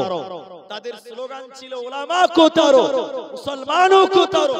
আচ্ছা বলেন, ইংরেজরা দেশ থেকে মুসলমানকে তাড়তে পেরেছে? সবাই বলেন না, ওরাই দেশ থেকে পালিয়েছে, ওরাই দেশ থেকে পালিয়েছে। যারা আমাদের এনআরসি করে বাংলাদেশে পাঠাতে চেয়েছিল, আজ দেখেন আমরা মাত্র 4 লাখ, ওরা হচ্ছে 12 লাখ। বলো নারাই তাকবীর। তাহলে মুসলমানকে তাড়তে পেরে না। এবার দেখেন, ইংরেজেরা শেষ পর্যন্ত চেষ্টা করেও পারে নাই। তখন তারা আলোচনা করলো মুসলমানদের সঙ্গে পারা যায় না কেন? তখন তারা আলোচনায় বলেছিল যতদিন মুসলমানদের কাছে কোরআন থাকবে ততদিন মুসলমানদেরকে বেকানো। সবাই বলেন। তখন তারা বলেছিল কোরআন কিনো, পুড়িয়ে দাও, জ্বালিয়ে দাও। যেদিন পৃথিবীতে কোরআন থাকবে না, মুসলমান এমনিতেই কাবু হয়ে যাবে। এটা নাম কি বললাম? গঙ্গাদেবী হিফজুল কোরআন মাদ্রাসা। একটা নাস্তিক বেঈমান ইংরেজদের দালাল, সে মুসলমান নয়। দাও দাও দাও। আমার মতন লম্বা পাঞ্জাবি পড়েছে, মানে জুব্বা, লম্বা দাড়ি আর লম্বা 7.5 ফুট টুপি, বুঝলেন কিনা? এই মাদ্রাসা এসছে। কোন মাদ্রাসা বললাম? আমি এটা বুঝাবার জন্য বলছি। গঙ্গাদেবী মাদ্রাসার হেড মাওলানার কাছে এসে বলছি, আসলে যে লোকটা এসে কি মুলবি সাহেব না ডুপ্লিকেট মাল? ওই ডুপ্লিকেট মুলবি এখানে এসে বলছে, হেড মাওলানাকে ডেকে বলছে, মুলবি সাহেব আপনাদের মাদ্রাসায় কোরআন আছে? আচ্ছা বলেন, আমি যদি এই মাদ্রাসায় এসে বলি, ও মুলবি সাহেব তোমাদের মাদ্রাসায় কোরআন আছে, মুলবি সাহেব বলবে তাহলে আপনার মাথায় গোবর আছে, বলবে না? যে মাদ্রাসায় কোরআন থাকবে না তো কি থাকবে? কত মাথা মোটা ছিল, ওর প্রশ্নতে ধরা পড়ছে। বলছে তোমাদের মাদ্রাসায় কোরআন আছে। মুলবি সাহেব বলছে কোন পাগলের আমদানি রে ভাই, কোরআন আছে? তখন বলছে কতটি আছে মুলবি সাহেব? মেলাইটি আছে। তো তুমি কটা লিবে? কইছে যতটি আছে সবটি লিব। তখন কোরআনের বিরুদ্ধে আন্দোলন চলছে। তখনই হেড মুলবি বুঝে নিয়েছে ডাল মে কুছ, জোরে বলেন, ডাল মে কুছ কালা হ্যায়। তখন হেড মাওলানা, এই মাদ্রাসার কথা বলছি কিন্তু আমি বুঝাবার জন্য, এই মাদ্রাসার হেড মাওলানা 3টা ছেলেকে ডেকেছে যে তুমি কোরআন নিবে, বসো নাস্তা করো। 3টা ছেলেকে ডেকেছে, আব্দুর রহমান, আব্দুর রহিম, আব্দুস সাত্তার। 3টা ছেলে এসে হেড মাওলানা বলছে, জি বাবা। এরে বেটা, এই লোকটা কোরআন নেওয়ার জন্য এসেছে, বিদেশি মেহমান। তোমরা তো গোটা গোটা কোরআন মুখস্থ করেছো। হাফেজরা কোরআন মুখস্থ করেছি, করেনি? আজকে পাগড়ি পেল না? তোমরা তো গোটা গোটা কোরআন মুখস্থ করেছো। এরে বাবা, আব্দুর রহমান, আব্দুর রহিম, আব্দুস সাত্তার, এই লোকটা কোরআন নেওয়ার জন্য এসেছে। তোমরা তো একাই দিয়ে দিতে পারবে, কিন্তু ক্লান্ত হয়ে যাবে। এরে আব্দুর রহমান, তুমি 1 থেকে 10 পারা শুনিয়ে দাও। এরে আব্দুর রহিম, তুমি 11 থেকে 20 পারা শুনিয়ে দাও। এরে আব্দুস সাত্তার, তুমি 21 থেকে 30 পারা শুনিয়ে দাও। যখন 3টে ছেলে বিসমিল্লাহ থেকে শুরু করে মিনাল জিন্নাতি ওয়ান নাস বলেছে, ওই বেঈমান দাঁড়িয়ে গেল, সঙ্গে সঙ্গে হাতে হাত রেখে কালেমা পড়ি ঈমান এনে বলেছিল, আমাদের আলোচনা হয়েছে কোরআন কিনো, পড়িয়ে দাও, জ্বালিয়ে দাও, কিন্তু আমি মুসলমান হয়ে গেলাম। আমি আল্লাহর কসম করে বলছি, মুসলমানদের কোরআনকে মিটাবার মতন ক্ষমতা পৃথিবীর কারো হবে না। তার কারণ শুনে নাও, মুসলমানেরা এই কোরআনকে তাদের আত্মাতে জায়গা দিয়েছে, মুসলমানেরা এই কোরআনকে তাদের আত্মাতে জায়গা দিয়েছে। অতএব কোরআনকে মিটাতে চাইলে মিটাতে পারবে না। এই জন্য একজন ইসলামিক গবেষক তিনি মানুষদেরকে এইরকম কোরআন দেখিয়েছিলেন। আপনারা একবার কোরআনটা দেখলেন, সবাই একবার আমার দিকে তাকান, এই কোরআনটা একটু দেখলেন। মায়েরা, বোনেরা, বেটিরা কান করে দেখে নাও, কান খুলে শুনে নাও, চোখ খুলে দেখে নাও। এইরকম কোরআন দেখিয়ে তিনি কোরআনটা বন্ধ করে বলেছিলেন, লোকেরা তোমরা বলো এই কোরআনটা তোমরা কেমনে দেখলে, কেমন দেখলে তোমরা বলো। লোকেরা বলল, সাদা কাগজে কালো কালি আমরা দেখতে পেলাম, সাদা কাগজে কালো কালিতে কোরআন লেখা আছে দেখতে পেলাম। তখন তিনি বলেছিলেন, না, এই কোরআনটা এই চক্ষু দিয়ে দেখলে হবে না, এই কোরআন কোরআনকে ঈমানের চক্ষু দিয়ে দেখো। এই কোরআনকে চক্ষু দিয়ে দেখলে হবে না, অন্তরে ঈমানের চক্ষু দিয়ে দেখো। এই কোরআনটা কোনো কাগজে নয়, এই কোরআনটা কোনো কালিতে নয়, বরং এই কোরআনটা শহীদের রক্তের বিনিময়ে এসেছে। এই কোরআনের জন্য কত মা বিধবা হয়েছে, এই কোরআনের জন্য কত বাচ্চা এতিম হয়ে গেছে, কত বোন তার মা তার ভাইকে হারিয়েছে। অতএব কোরআনটা শহীদের রক্তের বিনিময়ে এসেছে রে। এই কোরআনকে মিটানো যাবে না, যাবে না। আল্লাহ তাবারাক ওয়া তাআলা তাই বলেন, শুনে নাও, ইন্না নাহনু নাযালনা যিকরা ওয়া ইন্না লাহু লাহাফিযুন। আল্লাহ বলেন, বান্দা আমি এই কোরআনকে নাযিল করেছি রে, এই কোরআনকে হেফাজতের দায়িত্ব স্বয়ং আমি আল্লাহ নিয়েছি। মুসলমান, এই কোরআনকে আমি আল্লাহ নাযিল করেছি, এই কোরআনের হেফাজতের দায়িত্ব আমি আল্লাহ নিয়েছি। মুসলমান, অতএব কোরআনকে পৃথিবীর কেউ বন্ধ করে দিতে পারবে না, পারবে না। এরই নাম কোরআন। ভাই, আপনাদের জালসা শেষ করার টাইম হয়ে গেছে নাকি? জি, সবকিছুরই দরকার আছে। জি, একটু বসেন আপনারা, মা বোনরা তো বসেই আছে, আপনারা একটু গুজুর মুজুর বেশি করছেন, একটু বসেন। একবার তাকবীর দেন তো, নারে তাকবীর। রাত 12টার পরে কিছু লোক আবার উল্টা বুঝে, ব্রেন কাজ ধরে না। এক জালসাতে এক বক্তা বলছে, কোরআন হাদিসের কথা বলতে বলতে বলছে ইসলাম বহুত পিছিয়ে আছে। কি পিছিয়ে আছে বলেন? ইসলাম বহুত পিছিয়ে আছে। এক লোকের নাম ইসলাম, ও পিছনে বসে আছে। তুই ভাবছে তাহলে আমার কথাই মনে হয় বক্তা বলবো, একটু আগাই। তুখানি আগিয়ে বসেছে, ফের আধ ঘন্টা জালসা করার পর বলছে আবি ইসলাম বহুত পিছিয়ে আছে, এখনো ইসলাম বহুত পিছিয়ে আছে। ও খেপা মারছে, শালা আর কত আগাবো? ফের খানিক আগে একদম বক্তার সামনে বসে গেছে। বাবার হলো দুবার হয়েছে। ফের খানিক জালসা করার পর ইসলামের অবক্ষয় গুলো বলছে, যেগুলো কমতি আছে কম, ওগুলো বলতে বলতে বলছে এখনো আমাদের সমাজে ইসলাম পিছিয়ে আছে। তখন বলছে বক্তা, তোমার মাথার উপরে বসবো নাকি? আর কোথায় যাবো? পিছন থেকে আঘাত আঘাতে সামনে চলে। তো 12টার পর জালসা করলে খানিক লোক উল্টা বুঝে, তা আপনারা একটু ধৈর্য ধরেন ইনশাআল্লাহ। এবার কোরআনের পেছনে সময় দিলে কি লাভ, টাকা দিলে কি, যে দান করছেন আপনারা, আজকে মাদ্রাসা জালসা দান করতে হবে, দেন, দিতে থাকেন, কিন্তু দিলে কি লাভ হবে একটু আমরা জানবো, বলুন ইনশাআল্লাহ। রাসূলুল্লাহর সাহাবীদের ঘটনা শোনায়। আল্লাহর নবী মক্কা ছেড়ে মদিনা মুনাওয়ারা এলেন। হে বোনেরা, তোমরা শোনো, এই ঘটনা শুনলে তোমার চোখে পানি বেরিয়ে যাবে, ভাইরা আপনার অন্তর কেঁপে যাবে। ইসলামের জন্য নবী যখন মক্কা ছেড়ে মদিনায় এলেন, ওই মক্কাতে একটা ছেলে, ওর বাবা বেঁচে ছিল না, তার চাচার কাছে বড় লোক হয়েছিল। চাচা বড় বাদশা ছিলেন, মালদার ছিলেন। চাচার টাকায় ভাতিজাও বড় লোক ছিল, কিন্তু ভাতিজার মনে ইসলামকে ভালো লেগেছে, কোরআনকে ভালো লেগেছে, ইসলাম ধর্মকে পছন্দ, কিন্তু চাচার ভয়ে ইসলাম কবুল করতে পারে নাই। হে মা জননী, ঘটনাটা শুনে আল্লাহর নবী যখন মদিনা চলে এলেন, ওই ছেলেটা তার চাচাকে বলল, চাচা আমি অনেক দিন থেকে অপেক্ষা করছি যে আপনি ইসলাম কবুল করবেন, কিন্তু আপনি তো ইসলাম কবুল করছেন না। চাচা আমি নিয়ত করেছি আমি নবীর কাছে মদিনা চলে যাব, আমি ইসলাম কবুল করব, আমি ঈমান আনব। এই ছেলেটার নাম হলো আব্দুল উজ্জা। এই ছেলেটার নাম হলো আব্দুল উজ্জা। ছেলে যখন চাচাকে জানিয়ে দিল তার মনের কথা, চাচা তখন বলল, ভাতিজা এটাই কি তোমার সিদ্ধান্ত? ভাতিজা বলল, জি চাচা, আমি মদিনা চললাম। চাচা এবার বললেন, শুনে নাও, হে আমার ছেলে ভাতিজা শোনো, আমি তোমাকে যা টাকা পয়সা দিয়েছি আমার সব টাকা তুমি আমাকে ফিরিয়ে দাও, আমার সব মাল তুমি আমাকে রিটার্ন করে দাও। ভাতিজা ইসলামের জন্য নিজের শরীরে যা সোনা দানা ছিল, পকেটে টাকা পয়সা যা ছিল, বাড়িতে যা ছিল সব চাচাকে দিয়ে দিল।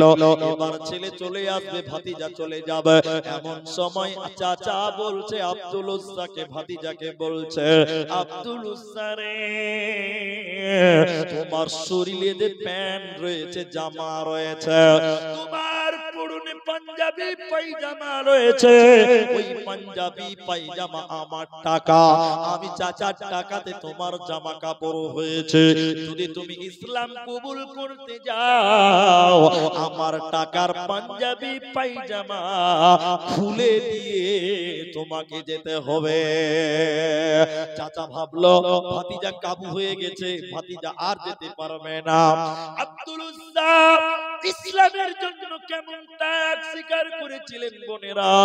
এবার তিনি কাঁদতে কাঁদতে নিয়ত করলেন, ভাবলেন, আল্লাহ তুমি পবিত্র, তাই তুমি বেঈমানের টাকার কাপড় আমার শরীরে রাখতে চাইছো না। কি করবে, সব খুলে দিয়ে উলঙ্গ হয়ে যেতে হবে। একটা অ্যাডাল্ট ছেলে, একটা যুবক ছেলে চাচার জামা খুলে দেওয়ার কারণে শরীরের জামা খুলে দিয়ে খালি কতর হয়ে গেল। শরীরে আর কোনো জামা নাই, পরনের পায়জামাটা খুলে দিয়ে নাঙ্গা হয়ে গেল। একটা যুবক ছেলে ইসলাম কবুলের জন্য নগ্ন হয়ে গেল, ল্যাংটা হয়ে গেল, বিবস্ত্র হয়ে গেল। নগ্ন হয়ে কাঁদতে কাঁদতে আব্দুল উজ্জা তার মায়ের গেটে দরজাতে দাঁড়িয়েছে।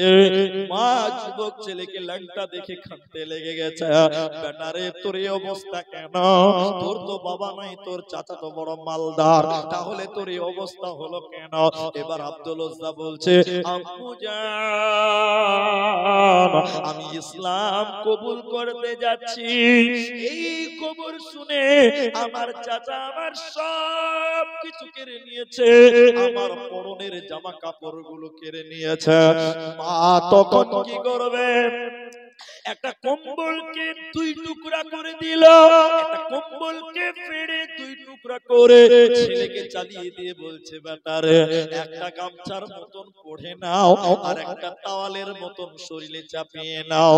এবার আব্দুল উজ্জা একটা কম্বল দুই টুকরা করে পরনে দিয়ে দিয়ে রাতের অন্ধকারে কাঁদতে কাঁদতে মদিনা চলে এলেন।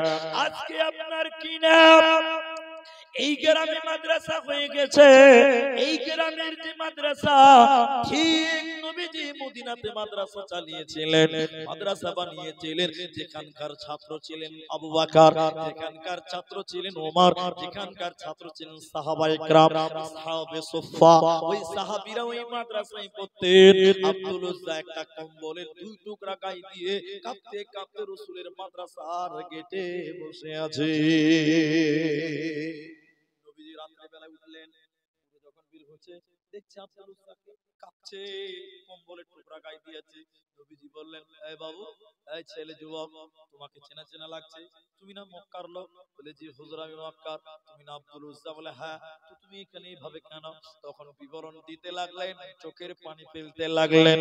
আল্লাহর নবী আব্দুল উজ্জাকে বুকে জড়িয়ে নিয়ে কালিমা পড়ে ঈমান দেওয়ার পর বলেছিলেন, আজ থেকে তোমার নাম আব্দুল উজ্জা নয়, আজ থেকে তোমার নাম আব্দুল্লাহ।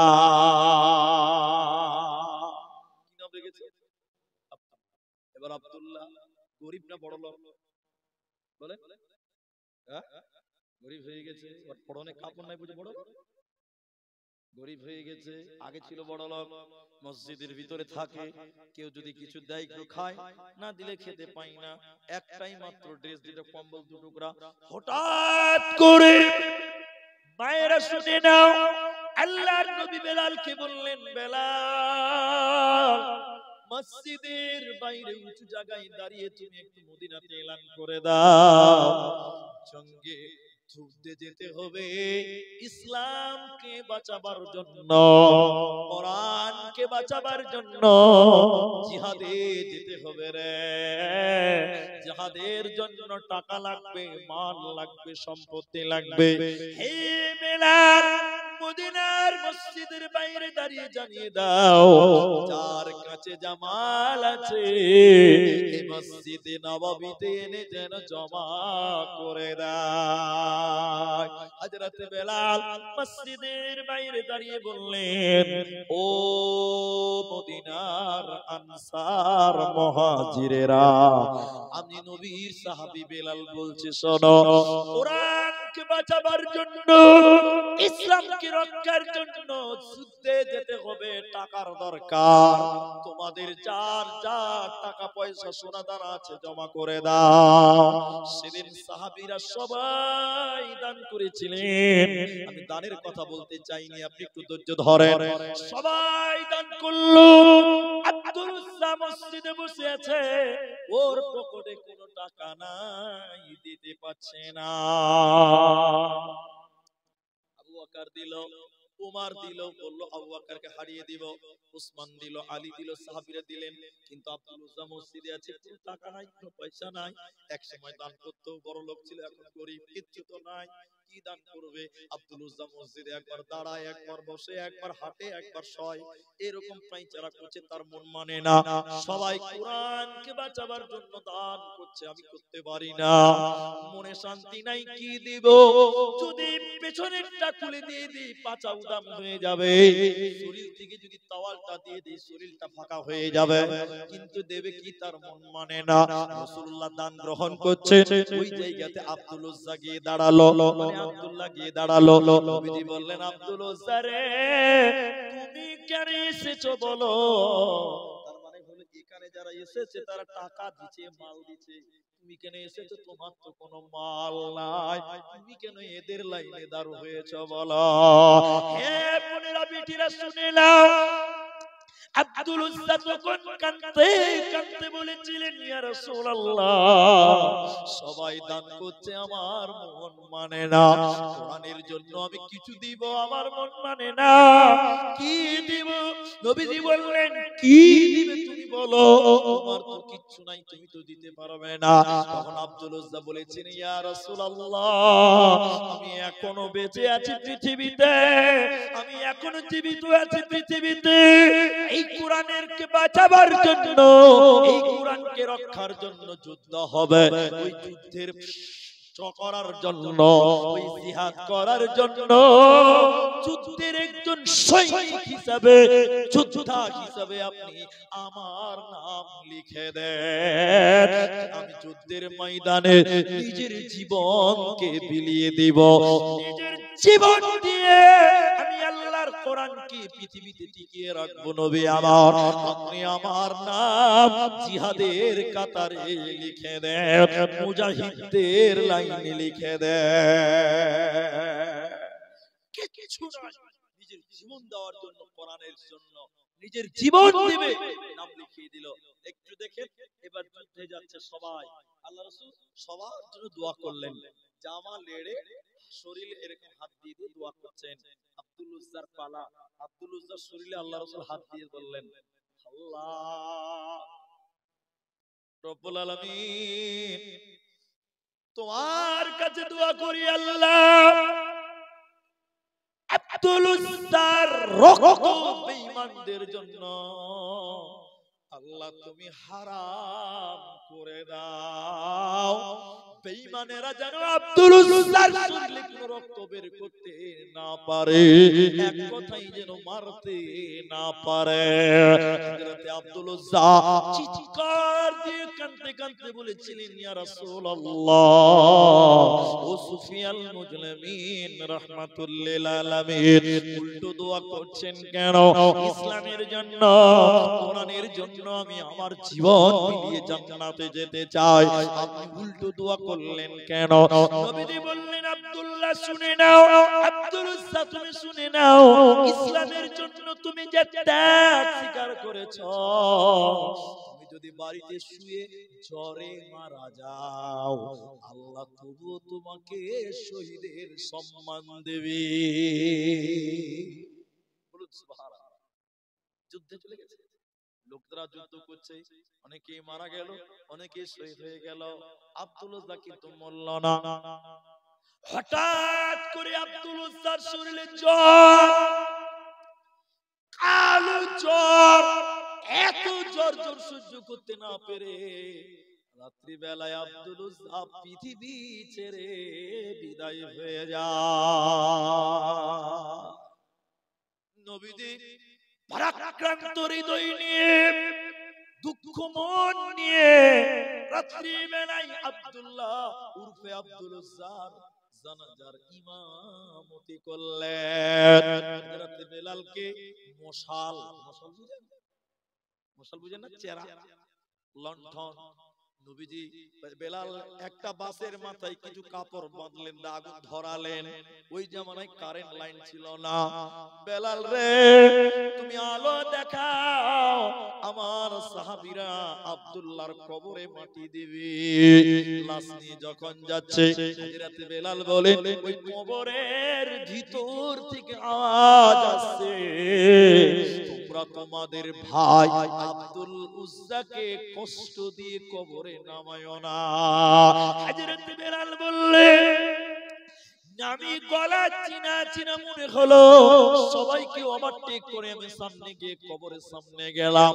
কবরে মুখ বাড়িয়ে দেখলাম, কবরের ভিতরে কে, কবরের ভিতরে কে নেমেছে, লাশ ধরার জন্য কে নেমেছে? তিনি অন্য কেউ নয়, তিনি হলেন নবী মুহাম্মদুর রাসূলুল্লাহ সাল্লাল্লাহু আলাইহি ওয়াসাল্লাম। আব্দুল উজ্জা নবীজি কবরে নেমেছে আব্দুল উজ্জার লাশটা ধরার জন্য। জানাজা দাফন কাফন কমপ্লিট হয়ে গেল। নবীজি এবার আল্লাহকে বলছেন, আল্লাহ আজ সন্ধ্যা পর্যন্ত আমি আব্দুল্লাহর উপরে রাজি ছিলাম, আব্দুল উজ্জার প্রতি রাজি ছিলাম, আল্লাহ তুমিও তার প্রতি রাজি হয়ে যাও। হযরত বেলাল অথবা আব্দুল্লাহ ইবনে মাসউদ, দুই রকম বর্ণনা আছে, চিৎকার করে বলেছিলেন, এরে আব্দুল উজ্জা, তোর কপাল কত ভালো, তোর জন্য স্বয়ং বিশ্ব নবী সাক্ষী দিয়ে দিল। তুই মুসলমান সাহাবীরা কুরআনকে বাঁচাবার জন্য নিজের জান পর্যন্ত বিলিয়ে দিয়েছে, নিজের জীবন ত্যাগ করে দিয়েছে। আল্লাহর নবীর সাহাবীরা ইসলামের জন্য কখনো টাকা, কখনো পয়সা, যেখানে মাল দেওয়ার দরকার মাল, যেখানে জান দেওয়ার দরকার জান দিয়েছে, কিন্তু তারা কোরআনকে মিটে যেতে দেয় না। অতএব তোমাদের ভিতরে যদি সাহাবীদের মতন মন, সাহাবীদের মতন ঈমান থাকে, তোমরা জান্নাতি যদি হতে চাও, কোরআনের জন্য তোমাদের ত্যাগ স্বীকার করতে হবে। কখনো মার খেতে হবে, কখনো তোমাকে না খেয়ে থেকে কোরআনকে কিছু দিতে হবে, কখনো টাকা দিতে হবে, কখনো সঙ্গী হতে হবে, কখনো সময় দিতে হবে। আল্লাহ তাবারাক ওয়া তাআলা বলেন, আমার কোরআন যেন মিটে না যায়, ভাই তোরা জান দে, নচেত তোরা আল্লাহর রাস্তায় মাল তোরা দে। অনেক কথা বললাম, দেখেন প্রায় 12টা বেজে 27 মিনিট, 24 বেজে গেছে, 12:30 বাজতে চলেছে। অনেক পুরুষ মানুষ একদিন একদিন করে উঠছেন। আমি আপনাদেরকে একটুকু কথা বলবো, আর মাত্র আধা ঘন্টা টাইম আপনারা বসেন, কেউ উঠিয়েন না। একবার বলুন ইনশাআল্লাহ। একটু ইনশাআল্লাহ বলেন। ভাই মুসলমান, এই মাদ্রাসা সাহাবীরা কোরআনের জন্য জীবন দিয়েছে, আপনাকে জীবন দিতে হবে না। আমি কিছু চাইবো, এটা গরীব মাদ্রাসা। ভাইয়া ইনশাআল্লাহ বলতে বললাম, দেখেন 3টা লোক একসঙ্গে উঠেছে, কি বরকত খালি দেখেন। ভাই বসেন আল্লাহর রাস্তায়, আল্লাহর রাস্তায় কোরআনের জন্য একটু ধৈর্য ধরেন, আধা ঘন্টা টাইম বসেন বাস, তারপরে 1 মিনিট বলবেন, আপনি চলে যাবেন। একবার জোরে বলুন নারে তাকবীর। ভাইজান আমি একটু দোয়া করব আপনাদের জন্য। অনেক লোক চলে যাচ্ছেন, আমার কথা হয়তো বুঝেন না, বা ইনশাআল্লাহ মানেও বুঝেন না, ইনশাআল্লাহ গুরুত্ব বুঝেন না, চলে যাবেন। আপনি টাকা দিতে পারছেন না, বসে থাকেন, আপনাকে গলা টিপে নিতে পারবো না ভাই। কিন্তু দেখেন হযরতে যায়েদ শহীদ হয়েছিলেন কোরআনের জন্য। বলুন কার জন্য? কোরআনের জন্য। আব্দুল্লাহ কোরআনের জন্য জীবন দেওয়ার জন্য নাম লিখিয়েছেন। শত শত সাহাবী জীবন দিয়ে দিয়েছে। আজকের এই কোরআনের বাগান মানে মাদ্রাসা, এই কোরআন, এই মাদ্রাসায় কোরআনকে হিফজ করা হয়। এই কোরআনের জন্য আপনাদের জীবন দিতে হবে না ভাই, জীবন দিতে হবে না। কিন্তু আমি একজন মানুষের কাছে একটা আবেদন করব, ভাই এদিকে লোক মনে হয় কথা রাখে না। আমি আধা ঘন্টা টাইম চাইলাম, যেই বলেছি সঙ্গে সঙ্গে লোক উঠতেই আছেন উঠতেই আছেন উঠতেই আছেন। তার আগে আমার বলাটাই ভুল হয়ে গেল। ভাইজান একটা লোক হযরতে আব্দুল উজ্জার মতন একজন ব্যক্তি এই কোরআনের জন্য, যিনি বলবেন সাহাবীদের মতন ঈমান আমারও আছে, মাত্র ৩০০০ টাকা এই মাদ্রাসায় আপনি দান করবেন। একজন আল্লাহর কাছে দোয়া করব, আল্লাহ আপনাকে আব্দুল উজ্জার সঙ্গে যেন জান্নাত দেয়। আল্লাহর কাছে দোয়া করব, সাহাবী ওয়ালা যেন ঈমান আপনাকে দেয়, জীবন যেন আল্লাহ আপনাকে দেয়। একটা লোক ৩০০০ টাকা হযরতে আব্দুল্লাহ জীবন দিয়ে দিল, আপনাকে জীবন লাগবে না, মাত্র ৩০০০ টাকা এই কোরআনের জন্য দিবেন একজন। অনেক মানুষ 1000 টাকা 1500 টাকা দিলেন, একটা লোক 3000 টাকা আমি চাইছি নিজের মায়ের জন্য, নিজের বাপের জন্য দেন। আমি আব্দুর রহমান তার জন্য প্রথম দোয়াটা করব। ভাই একটা লোক কেউ পারবেন না, এখন নাই পরে দেন। যদি কোনো ঠিকাদার, যদি কোনো ব্যবসায়ী, যদি কোনো চাকরিজীবী থাকেন, 3000 টাকা মনে করেন আমি আল্লাহকে দিয়ে দিলাম, আল্লাহ আপনাকে ভালো রাখবেন। সাহাবীরা জীবনটা দিয়ে দিয়েছেন গো। আমরা মুসলমান কোরআনের জন্য 3000 টাকা এই মাদ্রাসায় কোরআন হিফজ করা হচ্ছে, যেমন তেমন কথা নয়, কোরআনকে হিফজ করা হচ্ছে। এই কোরআন, এই কোরআনের বাগান, কোরআনের মাদ্রাসা। আল্লাহু আকবার। 3000 টাকা। আল্লাহু আকবার। আল্লাহ টেংরাঘাট আর টালবাংলোর পাশে লেখেলেন লেখেলেন। আচ্ছা পরিচয় চিনি দিন। আল্লাহ একটু লেখেলেন লেখেলেন ভাই। হ্যাঁ নাম্বারটা নিয়েলেন একটু। হ্যাঁ দোয়া করছি দোয়া করছি, ঠিক আছে দোয়া করছি। তো আপনার নাম? মাশাআল্লাহ মাশাআল্লাহ, এইরকম নামের লোকই তো আসবে গো। আল্লাহ। ইব্রাহিম একজন জবরদস্ত নবী ছিলেন। আরে স্ত্রী মারা গেছে আগেরটা, এটা দ্বিতীয় স্ত্রী, এই গ্রামের আপনাদের জামাই। তিনি যদিও মুরব্বী হয়ে গেছেন এখন, দেখেন তিনি 3000 টাকা কোরআনের জন্য, বাবা মা শ্বশুর শাশুড়ি স্ত্রী একজন মারা গেছে, দুজনের জন্যই তিনি দোয়া চাইলেন। আল্লাহু আকবার। ভাই মোহাম্মদ ইব্রাহিম, আমরা একটু দোয়া দিব, আপনারা একটু আমিন বলবেন, বলুন ইনশাআল্লাহ। আল্লাহ এই গ্রামেরই আত্মীয়, এই গ্রামেরই জামাই, আল্লাহ মা বাপ জীবিত মৃত স্ত্রীদের জন্য, শ্বশুর শাশুড়ির জন্য, আল্লাহ তোমার কোরআনকে বাঁচাবার জন্য 3000 টাকা, আল্লাহ যারা মারা গেছে তুমি তাদের কবরের শাস্তিকে maaf করে দাও। বলুন একবার আল্লাহুম্মা আমিন। একটু আমিন বলেন। আল্লাহ তুমি যারা বেঁচে আছে তুমি তাদের ঈমান আমালে রাখো। বলুন আল্লাহুম্মা আমিন। আল্লাহ ইব্রাহিম সাহেবের মনের নেক উদ্দেশ্য তুমি পূর্ণ করো। আরেকবার শেষবারের মতন বলেন আল্লাহুম্মা আমিন। আল্লাহুম্মা সাল্লি আলাই, আল্লাহুম্মা বারিক আলাই। মা জননী আপনারা উঠছেন, আমি দোয়া দিব, দোয়া নিয়ে যাবেন। মা জননী 3000 টাকা একজন চাইছিলাম, ভিন্ন গ্রামের মানুষ দিল, মোবাইলে পাঠাবে। আচ্ছা ঠিক আছে, ফোনে ফোনে যোগাযোগ করে নেবেন, ঠিক আছে ঠিক আছে, এটা কাগজে লিখে দেন ভাইজান। আর কেউ কি নেই এই এলাকার মানুষ? 3000 টাকা আমি আমার মায়ের জন্য দেব। মাওলানা আপনি একটু দোয়া করবেন। 3000 টাকা চাই, আমি 5000 চাইছি। 5 একজন আর আপনার এলাকার মানুষ যারা একটা লোক বলেন 3000 টাকা নবীর মাদ্রাসাটার জন্য, গরিব বাচ্চারা পড়াশোনা করবে, কোরআন মুখস্থ করবে, আপনি নেকি পাবেন না? আল্লাহ আকবার। যতদিন কোরআন পড়বে তারা, মরে গেলেও আপনি কবরে নেকি পাবেন। বলুন সুবহানাল্লাহ। আমার মায়েরা বিভিন্ন জালসায় মেয়েরা হাতের কানের সোনা গয়না চাঁদি দেয়। আজকের মায়েরা কেউ কি নেই যে কেউ একটা নাকের খুলে দিয়ে দিলেন যে আমি কোরআনের জন্য আমি আমার নাকেরটা খুলে দিলাম, কোরআনের জন্য আমি একটা আংটি দিয়ে দিলাম, একটা হাতের দিলাম, এরকম কোনো মা নাই? দেখেন 500 টাকা দিলেন আরেকটা লোক, কিন্তু 3000 টাকা আরেকটা লোকের কাছে আমি আবেদন করছি, এই এলাকার মানুষ যারা আছে, আপনি এখন দিয়েন না পরে দিবেন, খালি নামটা বলেন। এখানে অনেকটি মানুষ এখনো আছে, ভাইজান পারবেন না গো মাদ্রাসার জন্য? আপনি দিয়েছেন, বিশ্বাস করেন আল্লাহর নাম রাজ্জাক, আল্লাহ আপনার কামায়ে বরকত দেবে ইনশাআল্লাহ, রুজিকে বরকত দেবে ইনশাআল্লাহ। রিজিকে পারবেন না কোন যুবক ভাই 3000 টাকা?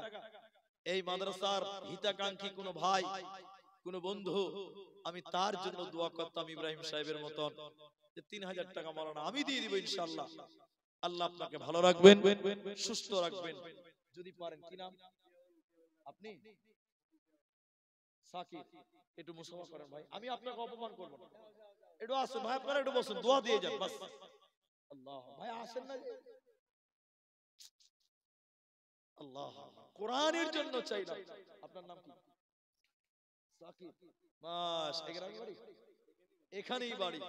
আমি 3000 করে চেয়েছিলাম, দেখেন একজন দিয়েছে আর দুজন আমরা পেলাম। আপনার নাম কি ভাই? জিয়াউল আর সাকির। আলহামদুলিল্লাহ, তাহলে 3000 তিনজন হয়ে যাবে ইনশাআল্লাহ। এরা দুজন যদি দিয়ে দেন, এখন দেন কত আছে? 500 টাকা আছে, 2500 টাকা আপনি পরে দেবেন। একবার আলহামদুলিল্লাহ বলেন ভাইজান, ভাইজান একটু আলহামদুলিল্লাহ বলেন।